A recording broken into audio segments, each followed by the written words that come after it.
Pleased to meet you. This is Fixed and Folded, the knife review channel for the casual knife collector. I'm Cody. This is my assistant Tommy, and I'm going to be doing a review of the Cold Steel Swift 3 full-size or large folding knife. So I love this knife. This is my favorite knife I've probably ever owned for folding knife.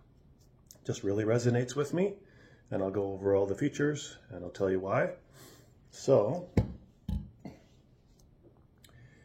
this is closest in size, theory of use to the Recon 1, Cold Steel Recon 1 series. You've got your spear point or drop point blade here. And I like this more than the Recon ones. They're great knives. The Recon one in MagnaCut M1 is their most refined, their highest end version, and that's their best version, but it's also really quite expensive. This is kind of in the middle for price. This one is 240 Canadian. Got this at Cutting Edge Cutlery in Calgary. And so you've got a coated DLC, diamond light coating blade on here, and it's not as reflective as your standard Recon 1, but it's also not quite as matte as the M1 with MagnaCut. But perfectly usable. It's tactical. It's not going to shine on enemies. And the blade steel on this is M4, so you have good edge retention, great toughness, and it's not a stainless steel, so the fact that it's coated is going to really help with corrosion resistance. G10 handle slabs and then steel liners on both sides, and you've got steel hardware on the back, and that houses the Atlas lock, which is a modern take on the Triad lock. The position of the Atlas lock on here is really good for one-hand operation. It's higher up on the spine than the older iterations of Atlas lock, like on the Engage, Cold Steel Engage. And I find this easier to use, less in the way than the Demko Shark lock, which has a protrusion that always goes right where the joint of my thumb rests. So I always found it annoying for me. So this is easy to access with the thumb. Just slide the thumb back a little bit, pull it back, and let this guillotine drop on my finger, providing that I've got my finger at least in the center of the finger cutout or a head.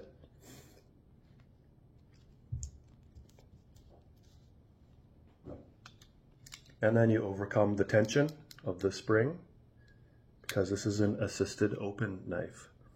You just overcome the tension using the thumb stud, and it assisted opens, which I like it. I do like assisted open knives. I found that to be a novelty. It's just fun. And the tension on this one is so well implemented that I find it really enjoyable to use. I don't need an assisted open knife. I would give this probably the same 10 out of 10 rating if it was not assisted and you just manually opened it like your typical Cold Steel Recon 1 knife. But the tension is done so that it doesn't take a lot of force. I'd say medium amount of force to overcome the spring tension, and it deploys in a satisfying way. And returning it to closed is really easy. This is one of the wider Atlas locks implementations on here.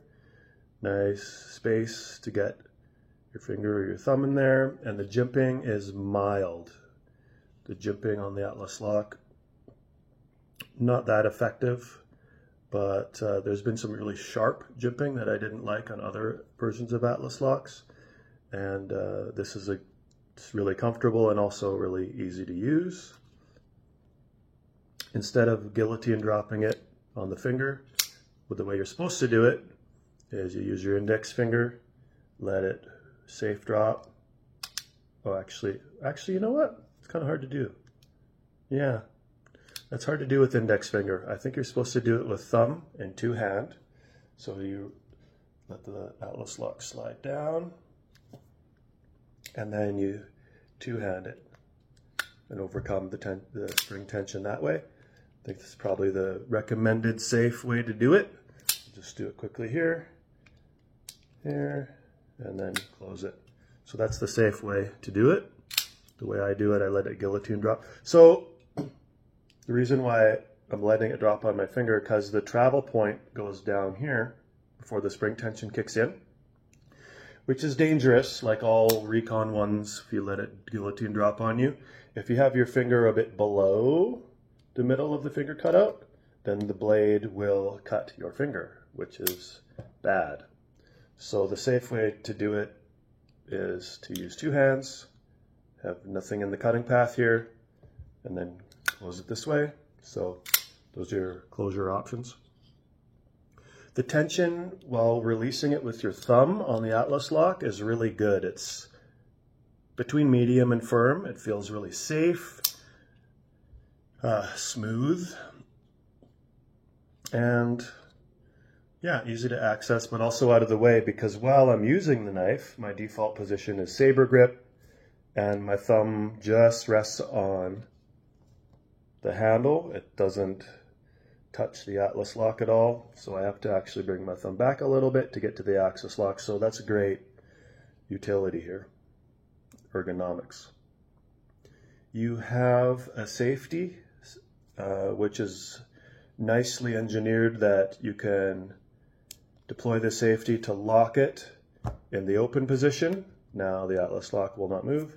And also, you can have it locked in the closed position. So that's what I like to see in a safety for assisted open knives, that it's a double safety. You can lock it open and lock it closed. The position of it is kind of close to where a bar lock would go.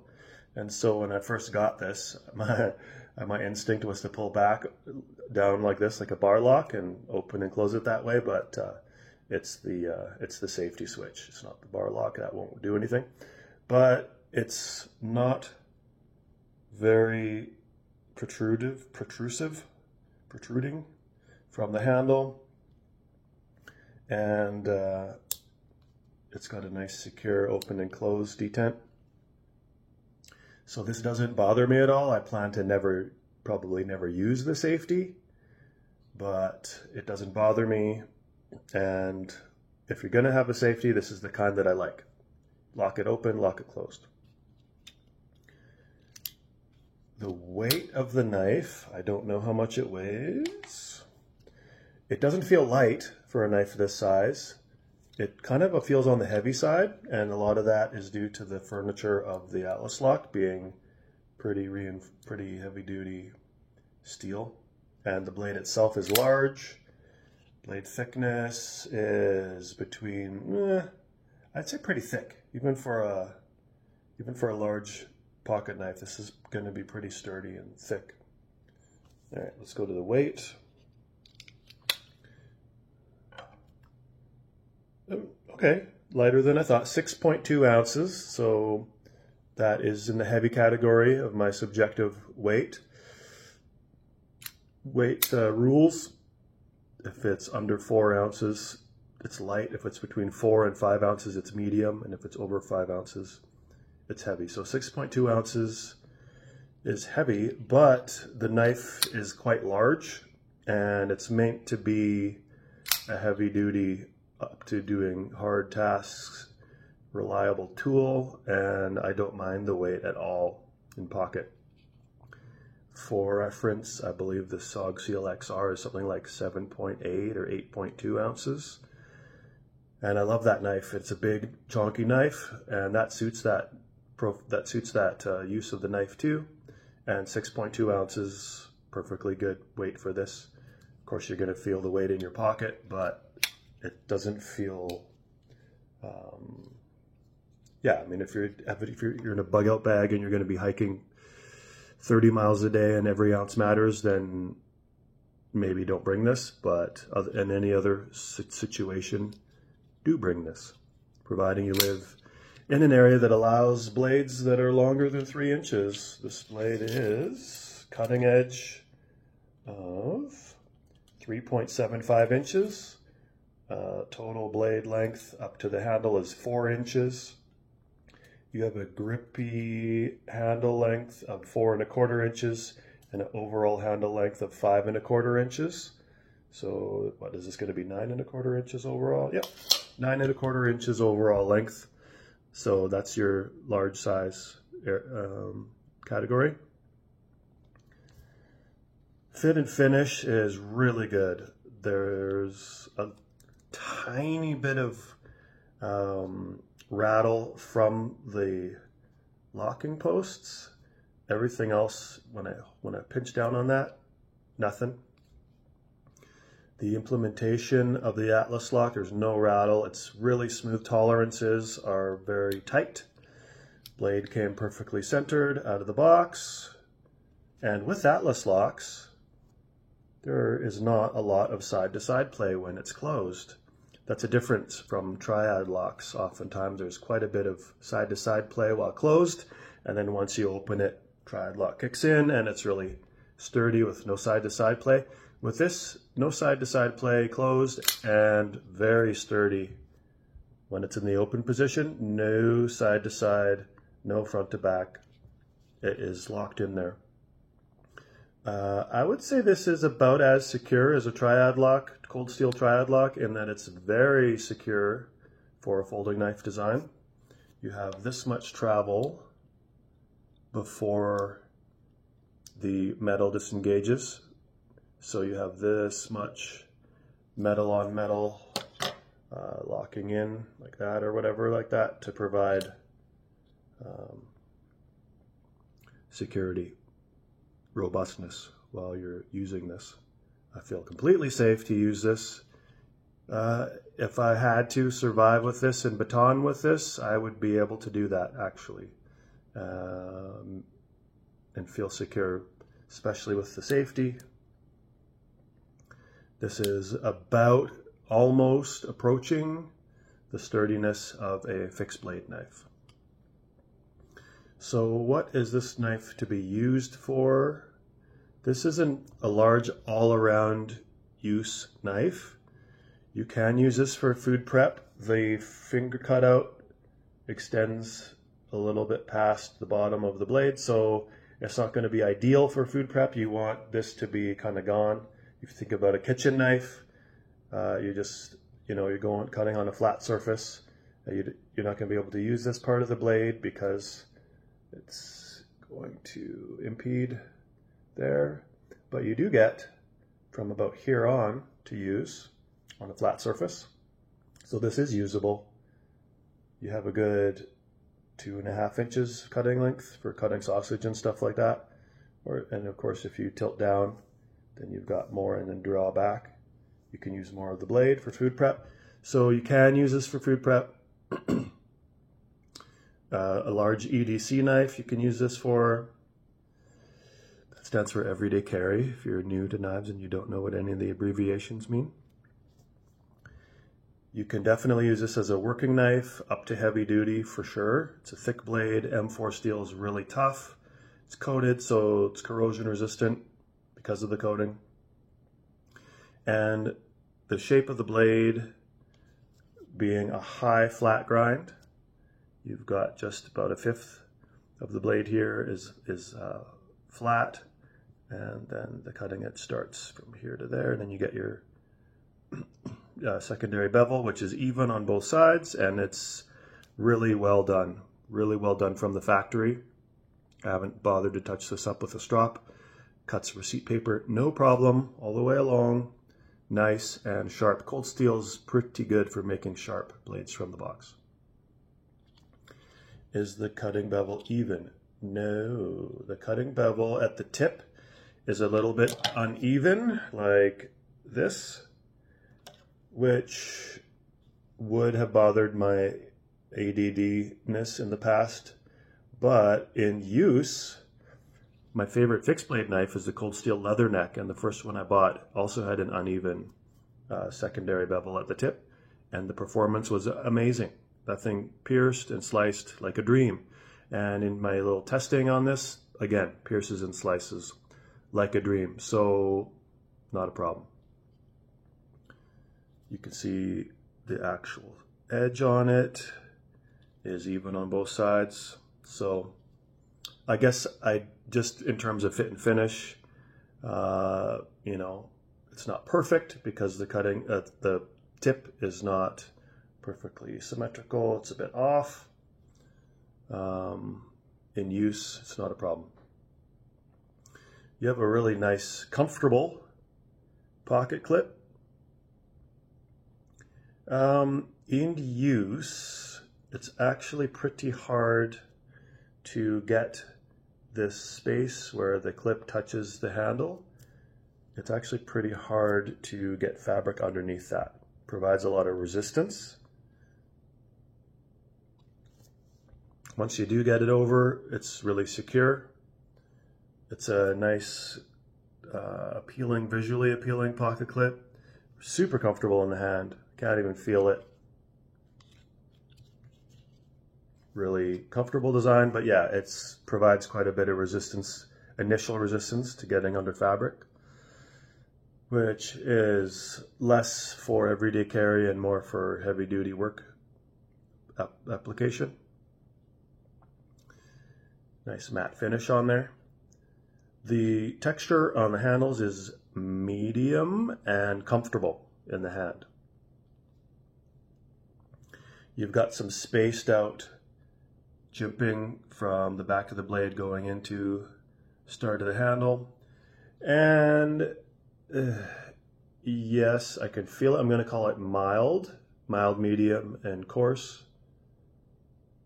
It's mild. I'd say it's more of a finger reference than it is useful, because I can slide my thumb over it quite easily. So yeah, it's more for visual and more for tactile reference, knowing where you are on the blade if you're not looking at it.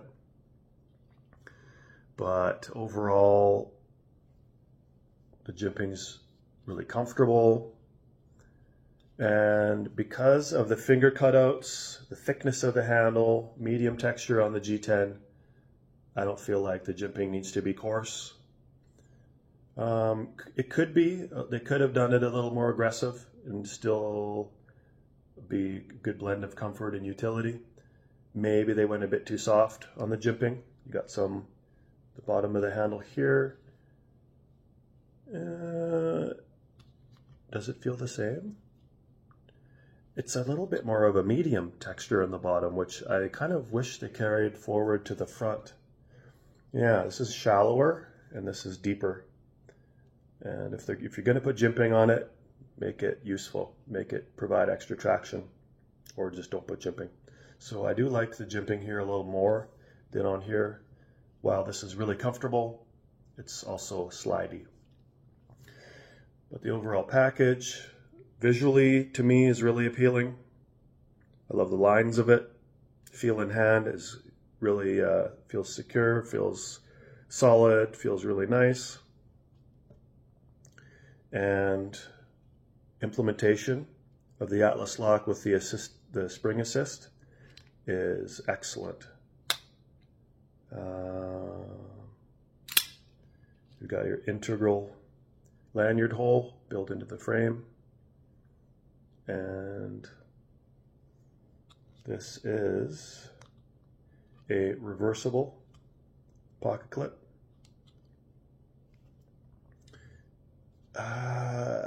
I believe this is a T8 pivot and a T8 cap for the pocket clip. And then that's it. Just minimal amount of body hardware, which is cool. I would say this is a modernized version of a Recon 1. Recon 1s have been around for like 25 years, maybe more, and they're a fantastic knife. If you have one, you don't need to upgrade it. But if you don't have one, you might like this more. So all the quirks and features on here have benefits to them, have purpose to them. The fact that this might be a little bit hard to overcome, the benefit is it's also hard to accidentally come out. What's the other quirk and feature? The assisted open feature, while not necessary, is very well implemented. The balance, the feel of it, it works really well, and this is easy to access and release. The spring tension is between medium and firm to release. More on the firm side. And took a little bit of getting used to for me, but it's easy to one-hand close. For me, that's another data point. I wear extra large gloves, and so it's easy for me to wrap my thumb around here and close it one-handed. But if you have medium hands, it might be hard for you. If your hand naturally is smaller, then it may be harder for you to overcome this with one hand. But really, this is meant to be, all cold steel knives meant to be used with two hands. These are designed more to be tools, survival tools, work tools, than they are to be gentleman pocket fidget knives. So with that in mind, this is designed to be closed two-handed. And then if you have medium hands, that'll be fine. So yeah, great knife. Love it so much. $240 Canadian is a lot of money, but you get a premium blade steel with M4. You get premium fit and finish, premium design. And yeah, just a great all-around large pocket knife user. So I am giving it a 10 out of 10 for me.